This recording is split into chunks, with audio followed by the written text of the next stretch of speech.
This is the Marxists at the Movies podcast.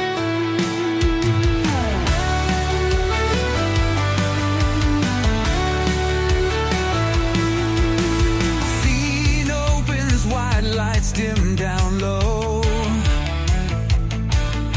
The cinema whispers where truths can grow. From shadows deep and screens ignite, the proletariat comes alive tonight.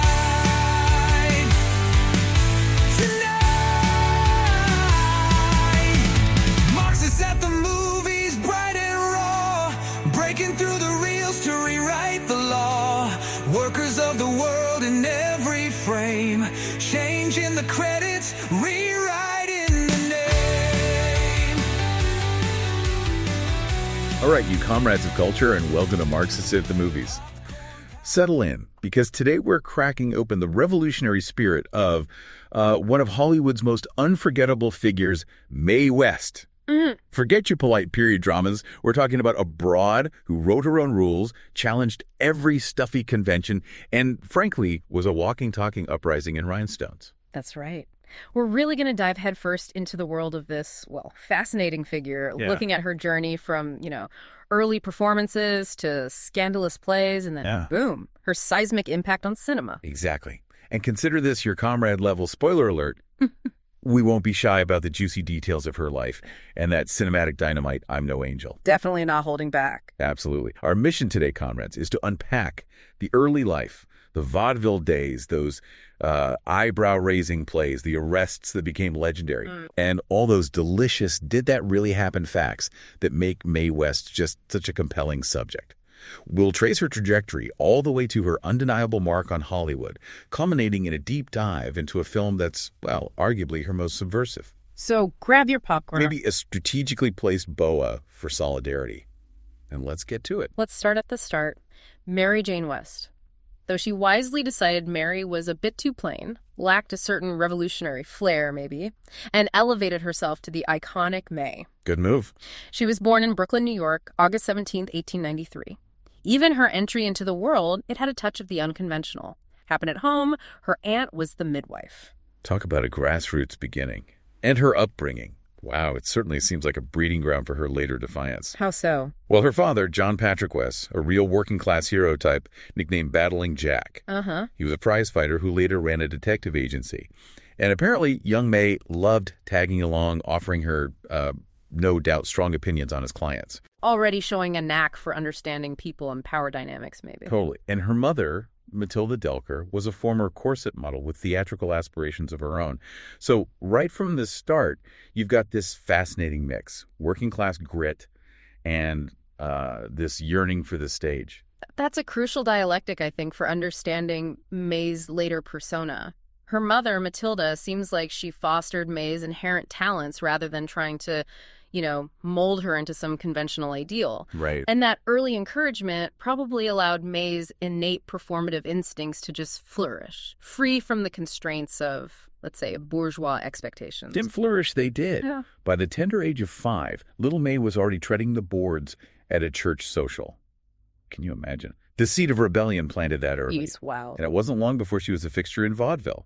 By 14, known as Baby Mae.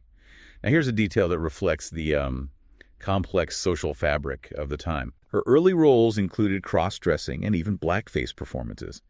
It's crucial, comrades, to acknowledge this aspect of her early career within its historical context. Absolutely. Understanding the deeply problematic nature of blackface, while also examining how even figures who later challenged norms sometimes operated within the, prejudiced structures of their era. Absolutely. It reflects the deeply ingrained systemic inequalities of the early 20th century entertainment industry. These practices, though abhorrent now, were unfortunately commonplace then. Yeah. It's a stark reminder, isn't it, that even individuals who pushed boundaries in some areas could be complicit in upholding harmful norms in others. So by 18, Baby Mae was clearly outgrown. He started landing roles in bigger shows, homing her craft, developing that unmistakable Mae West swagger. Right. But her real breakthrough on the vaudeville circuit, the moment she truly began to command attention, that came around 1918. Her sensational performance of the shimmy in the Review sometime. Shimmy, okay. And here's where it gets really interesting, comrades. Mae had seen black dancers performing the shimmy shovel in Chicago. She recognized its electrifying potential, its challenge to Victorian ideas of decorum, and she adapted it for her own act. Huge success. It became her signature, like a dance of defiance and liberated sexuality. It really speaks to her sharp understanding of what audiences wanted and her willingness to incorporate and, well, popularize dance forms from Black culture. Although, as always, we have to critically examine the dynamics of cultural appropriation in those exchanges. True. Very true.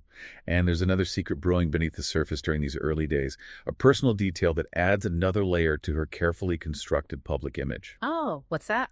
In 1911, in Milwaukee, at just 17, she even fudged the numbers on the marriage certificate, said she was 18. Mae secretly tied the knot with a vaudeville song and dance man, Frank Wallace. No kidding, 17. Yep. And this marriage stayed a closely guarded secret for decades. Only surfaced in 1935 when she was already a huge Hollywood star. Talk about strategically managing your personal narrative. Wow. That clandestine marriage is fascinating. It really suggests a calculated effort to cultivate a specific image, right? The unattached, alluring performer, even way back then. Seems like it. The perception of independence, availability, clearly a key element in building her brand. Okay, fast forward a few years. Our girl Mae sets her sights on Broadway. Bigger stage, bigger revolutionary spirit, maybe. Her first try was in 1911 at Ayla Broadway. Short run, but she got noticed for her singing and dancing. But the real sparks flew when she seized control of the means of theatrical production, so to speak. Started writing her own stuff. That transition to playwright, that was pivotal. A declaration of artistic and, frankly, economic independence. It let her fully embody her vision, create characters, narratives that directly challenged the conservative norms of the time. And the narratives she created, comrades. Well, let's just say they weren't your typical bourgeois parlor dramas. I bet not. In 1926, under the pen name Jane Mast, clever disguise for her subversive intentions, right?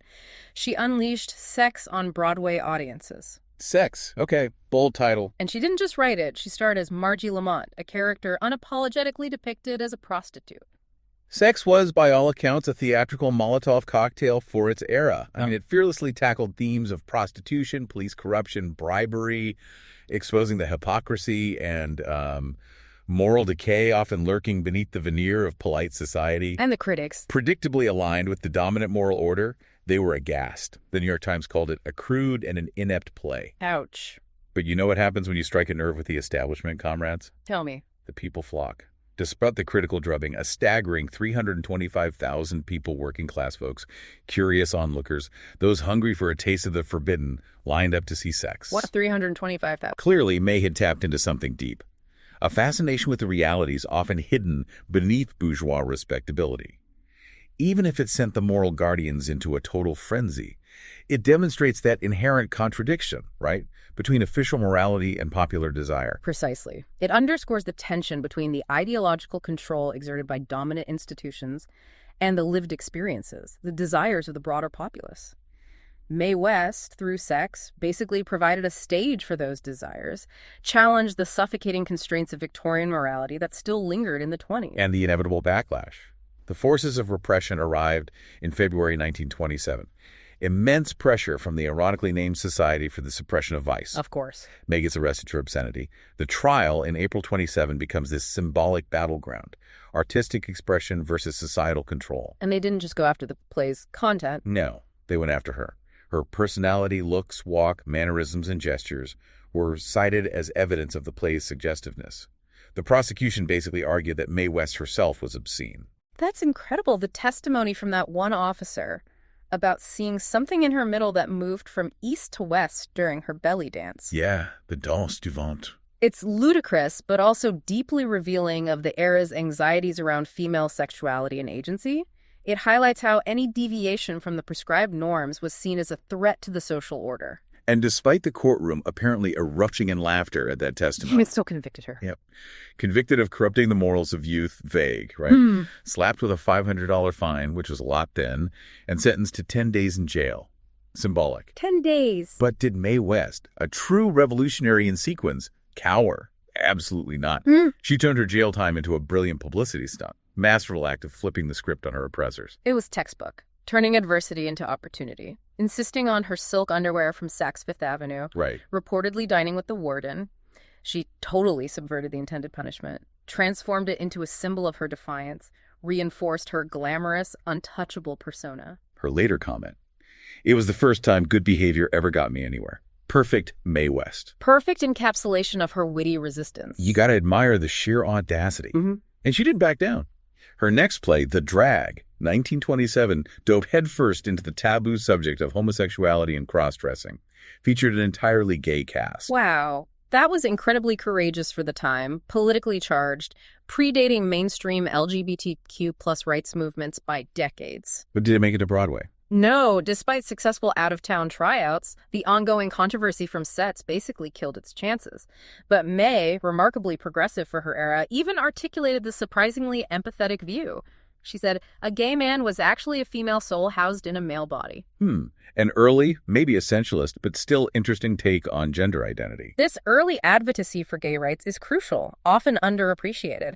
Her willingness to not just represent, but collaborate with and empower marginalized communities on stage. Even facing significant social and economic risk, it speaks volumes about her commitment to challenging norms and amplifying silenced voices. And she reportedly gave the cast artistic license in The Drag, too. Exactly. Underscores her respect for their experiences. She kept pushing boundaries. Plays like The Wicked Age in 27, Pleasure Man in 28, both faced controversy, censorship attempts. Always pushing. But then came 1928 and Diamond Lil. Period piece, glamorous gangster's mistress in the Bowery. This one, with opulent sets, Mae's witty, suggestive dialogue.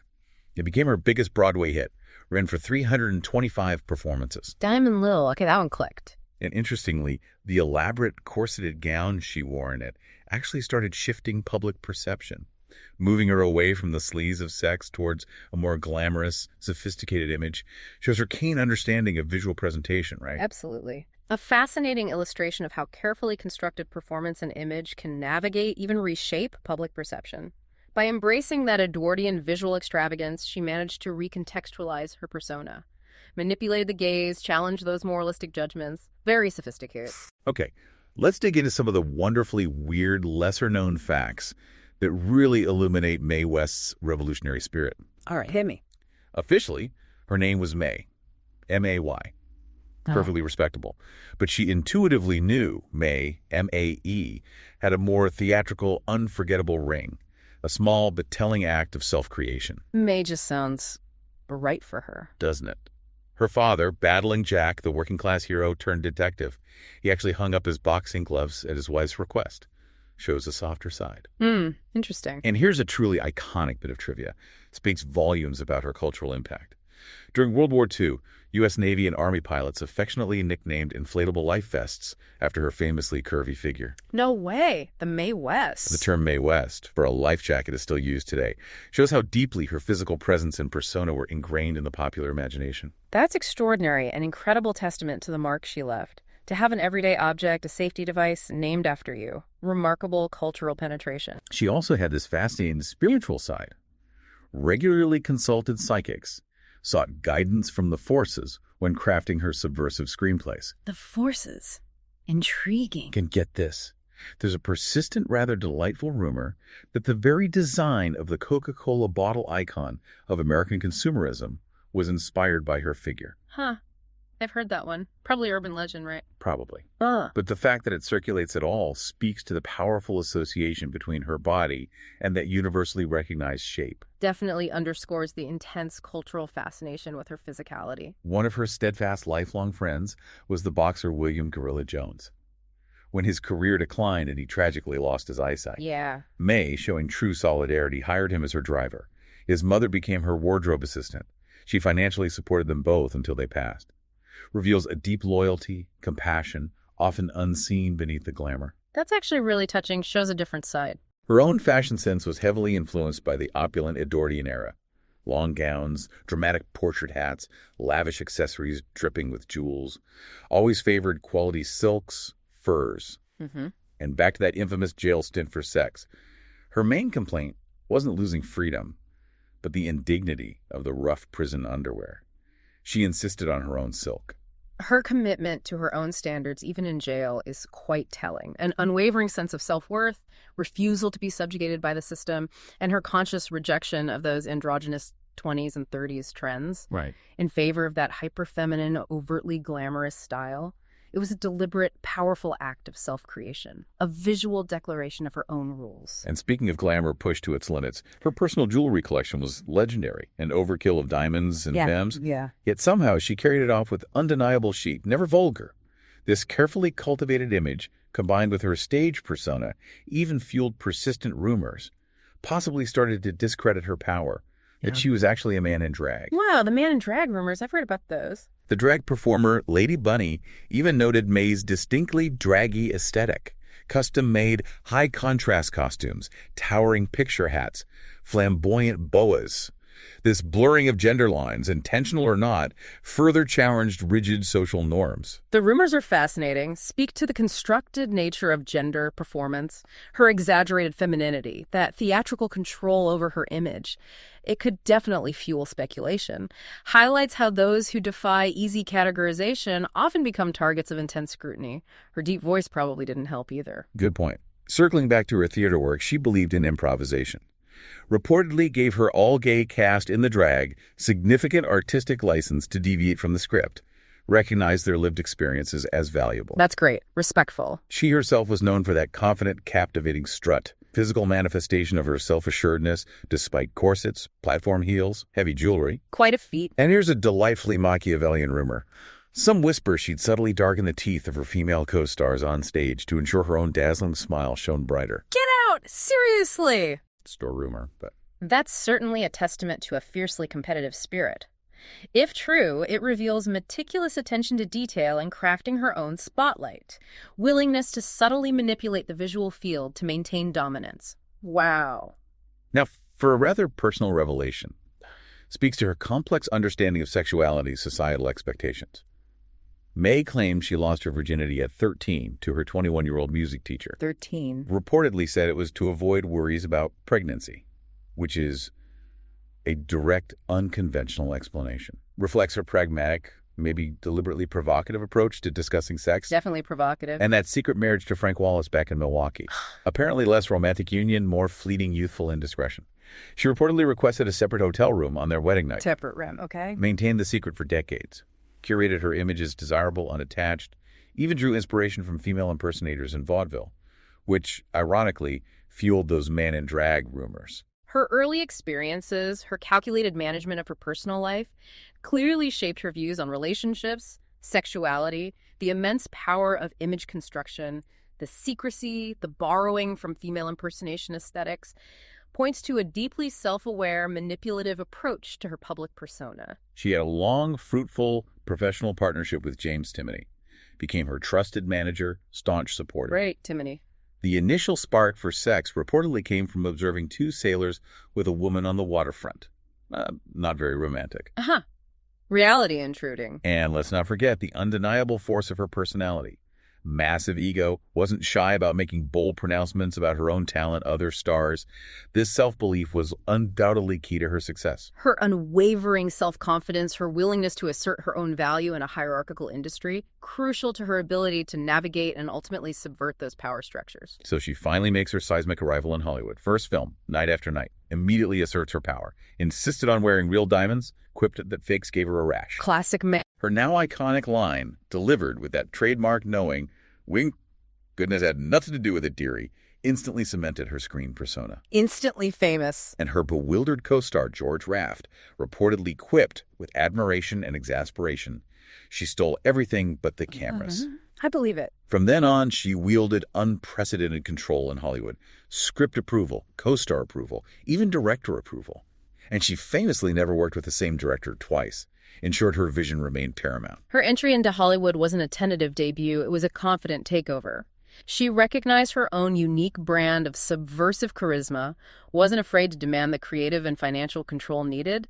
The real Diamonds anecdote perfectly encapsulates her larger-than-life persona, her refusal to compromise. She even had the foresight to discover young Cary Grant, plucked him from obscurity, spotted him walking across the Paramount lot, insisted he be her leading man in the genre. She'd done him wrong. Discovered Cary Grant. amazing. And here's a truly staggering fact. Underscores her economic power, cultural significance. Her films, She Done Him Wrong, Belle of the 90s, Klondike Annie, Go West, Young Man, they're widely credited with single-handedly pulling Paramount Pictures back from the brink of bankruptcy during the Great Depression. Wow. Save the studio. Basically. She became the highest-paid woman in the entire country, testament to her immense box office appeal. She even reportedly told Paramount head Adolf Zukor, with characteristic audacity, What? that she wanted to write her own scripts, approve her own costumes, and just to make her point crystal clear, she wanted $1 more in her paycheck than he earned. $1 more than Zukor. That's incredible. Her impact on Paramount's finances during the Depression cannot be overstated. She wasn't just a star, she was an economic force, a vital revenue source. Her demand for equal, then some, pay. Powerful early example of a woman asserting her economic value in a male-dominated industry. And get this, Comrade's ingenious move, she practically invented censorship to her own advantage. How'd she do that? She'd strategically write outrageously suggestive lines into her scripts, fully expecting them to be cut by the censors, thereby ensuring other, more subtly subversive content remained intact. Brilliant tactical maneuver. That is brilliant. Playing the system. Despite her huge success, she later got put on the infamous box office poison list in 1938. Stricter enforcement of the Hays Code meant some films underperformed. Clear indication of how crucial her defiance of censorship was to her unique appeal. Right, the crackdown hurt her. She finally ended that long secret marriage to Frank Wallace in 1943. After he publicly revealed their decades-old union, tried to sue her for a share of her fortune. Her strategic approach to censorship was remarkable. The box office poison label, starkly ironic, given she basically saved Paramount earlier. And the divorce saga, a final punctuation mark on the complexities of her managed personal life. She made a triumphant return to Broadway, later had a successful, characteristically flamboyant run in Vegas, surrounded by bodybuilders. Bodybuilders, of course. Said she wanted to give the ladies something to feast their eyes on. Huh. Always thinking of the audience. And her devoted companion for the last 26 years of her extraordinary life was the muscle man Paul Novak, a full 30 years her junior. Further cemented her image as a woman who lived entirely on her own terms. Paul Novak? She even staged a cinematic comeback later in life, appeared in the cult classic Myra Breckinridge in 1970, and the wonderfully titled Sextet in 1978 at age 85. 85 and still working. Her later career choices, the Vegas shows, the films, demonstrate an unyielding desire to perform, subvert expectations, even in her twilight years. Her relationship with Paul Novak reinforces that image-defying norms, living life according to her own desires. And her enduring legacy is undeniable. Rightfully holds the number 14 spot on AFI's prestigious list of the 50 greatest screen legends. Deservedly so. Which brings us, at last, comrades, to a crucial, undeniably subversive piece of her cinematic legacy, I'm No Angel. Released in 1933, right in the thick of the pre-code era. Before the code crackdown really bit hard. Exactly. Yeah. This film, based on her own sensational play, is often considered a defining moment, a perfect distillation of her wit, her wisdom, her revolutionary spirit. Absolutely. I'm No Angel stars Mae as the iconic Tira, charismatic, fiercely independent carnival performer, captivates audiences first as a mesmerizing sideshow attraction, then as a daring lion tamer. Lion tamer. But Tira's ambitions, much like Mae's own, extend far beyond the sawdust ring. She sets her sights on the wealthy elite of New York City. Not to assimilate, No. but with the clear intention of conquering it on her own terms. And conquer she does. The plot of I'm No Angel. Yeah. It's a glorious testament to female agency, class consciousness. It revolves around Tira strategically deploying her considerable charm, undeniable sexuality. Not to pander or snag a husband, Right. but as tools. To climb the social ladder, exert her influence over the powerful men she encounters. And let's not forget her co-star, Cary Grant again. the man himself. Playing Jack Clayton, wealthy, initially skeptical admirer who finds himself increasingly drawn to Tira's unconventional allure. Their on-screen chemistry is truly electric. Captivating interplay between Tyra's assertive confidence and Jack's sort of bemused fascination. Grant, still relatively early in his career, provides an excellent foil for West's larger-than-life persona. The film itself is a perfect showcase for her razor-sharp wit, masterful delivery, magnetic screen presence. She just commands attention. And I'm No Angel, gift to the world, one of her most enduring, arguably most empowering pronouncements. When I'm good, I'm very good. But when I'm bad, I'm better. Yes, That line. That single line, delivered with her signature sly grin. It's practically a revolutionary manifesto of sexual agency, self-acceptance. Boldly reclaims badness as a source of power, liberation for women. It perfectly encapsulates her entire persona, a woman unapologetically embracing her desires, defying societal constraints, not afraid to be seen as bad by narrow, often hypocritical standards. She effectively reframes badness as empowered self-determination. And those other instantly quotable, deeply insightful lines. It's not the men in your life that counts, it's the life in your man. So pragmatic. And the hilariously imperious demand, delivered with that languid wave, Beulah, peel me a grape. Ah, classic. These aren't just throwaway jokes. They're potent declarations of self-possession. Highlight Tira's unwavering sense of entitlement, her refusal to be subservient. They absolutely are, through Mae's impeccable comedic timing, delivery. Tira owns every word, every gesture, every situation. She's consistently in control, even navigating that often treacherous world of wealthy, powerful men. The film, on its surface, a delightful pre-code comedy. It's also deeply infused with a keen awareness of class dynamics. Oh, definitely. Tira's pursuit of wealth isn't about longing for acceptance into the upper class. It's portrayed as a strategic maneuver, a deliberate act of inverting the established hierarchy, exerting her own power over the ruling class. As one observer noted, I'm scanning around the ways, no angel is basically class warfare, velvet-gloved and drenched in perfume. That's a great quote. The underlying class subtext is indeed crucial. In the climactic courtroom scene, masterful comedic brilliance, Tira skillfully outmaneuvers, utterly confounds the wealthy men trying to discredit her. She really runs rings around them. She eloquently defends her right to profit from her own labor, her own image, her own talents, her body, her performance, her career, presented as her own property, not to be exploited or controlled by others. It's a remarkably proto-feminist stance for its time. Assertive declaration of a woman's right to control her own narrative, body, economic earnings. And considering its release during the Depression, the film offered a potent, escapist alternative fantasy for working-class audiences. Success achieved not through inherited wealth or privilege, but through cunning, resilience, unwavering self-possession. In an era of widespread hardship, uncertainty, Tira's unapologetic rise, her unwavering self-reliance offered a powerful, inspiring message, particularly for working women navigating precarious economic realities. Mae West, through Tira, didn't wait for permission or validation. She boldly took what she desired, dictated the terms of her own success. Some fascinating behind-the-scenes trivia about I'm No Angel. Due to the increasing enforcement of the Hays Code, That pesky code. the film was surprisingly not approved for re-release in both 1935 and 1949. Clear indication of its once boundary-pushing content. Wow, they really clamped down. And eagle-eyed viewers might notice a funny production detail. During a close-up with phonograph records, all the labels inexplicably bear the exact same serial number. Huh. A little movie mistake. Accidental movie magic. Primary filming location was the exotic jungle land in Thousand Oaks, California, brought to life on a relatively modest budget, about $225,000. Pretty lean budget. Interestingly, the reported gross worldwide earnings of just $159. That seems wildly inaccurate, $159, that can't be right. especially given its acknowledged success in revitalizing Paramount's finances. That figure likely needs significant further investigation. That reported box office discrepancy is indeed perplexing, almost certainly an error in the records. By all accounts, including Paramount's own recovery, I'm Due and No Angel was a resounding financial success. Makes more sense. The film was skillfully directed by Wesley Ruggles.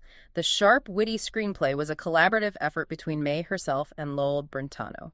Masterfully blended screwball comedy, catchy musical numbers, undeniable romantic tension. And as we've emphasized repeatedly, Mae West exerted considerable creative control over the whole production, Absolutely. ensuring her unique vision, her subversive sensibility were faithfully translated to the screen. Her pervasive influence from conception, writing, casting, overall tone stands as a powerful testament to her significant standing creative autonomy within the studio system at that moment.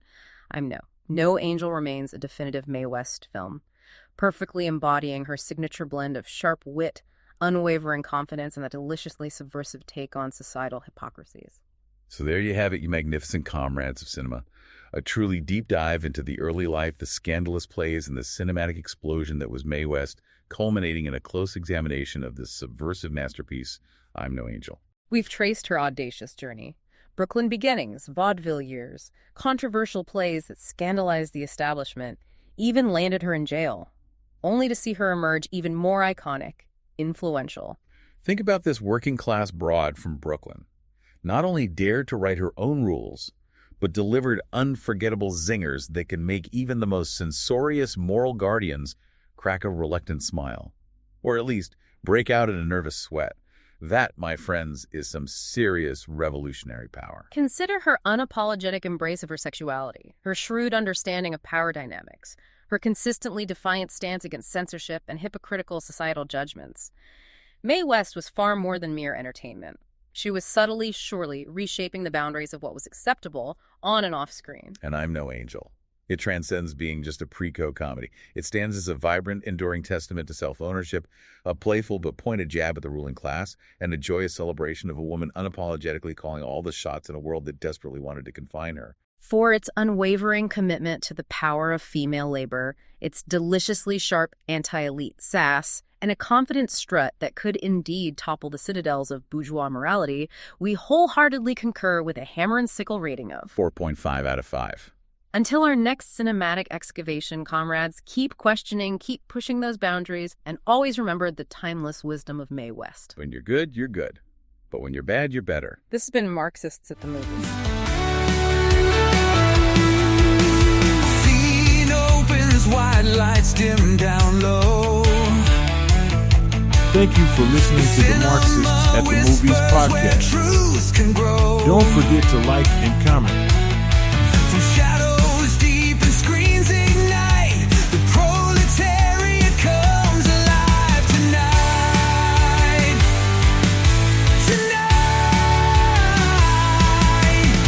Marxists at the movies, bright and raw, breaking through the reels to rewrite the law. Workers of the world in every frame, changing the credits, rewriting the name.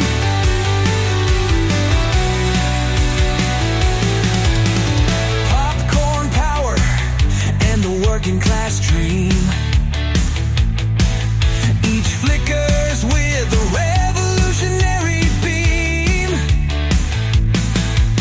The heroes rise from the factory floor.